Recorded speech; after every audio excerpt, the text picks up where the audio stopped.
Fala galera, beleza? Pessoal, é o seguinte, vou falar um pouco desse motor aqui 1.0 e 1.2 que equipa Onix, Tracker e a nova Montana 3 cilindros.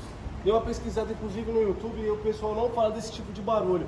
Motor fazendo barulho, pessoal. De manhã o motor faz barulho, quando esquenta também ele faz barulho e eu vou mostrar pra vocês. Alguns vídeos o pessoal fala que pode ser polia aí que tá quebrada, pode ser a correia que está desfarelando, certo? Se não coloca o óleo correto, a correia desfarela. Só que não era nenhum desses casos. Eles falam que pode ser também um parafuso da polia, não é um parafuso da polia. Fala que é tucho e não é tucho. O problema desse carro aqui, pessoal, foi o jet cooler que entupiu. Isso aqui, ó. Isso aqui se chama jet cooler. Ele faz o que? Ele faz a lubrificação do pistão no cilindro.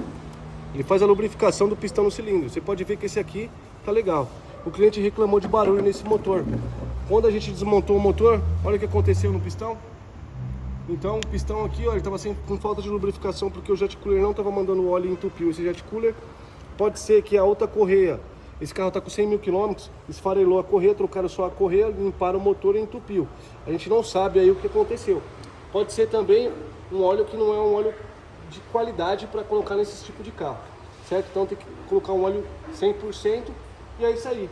Barulho no motor, saia de pistão por conta do jet cooler entupido. Então, se vocês gostaram da dica, vocês podem ver que eu tô meio sumido aí, faz mais ou menos uns 5 anos que eu não faço um vídeo.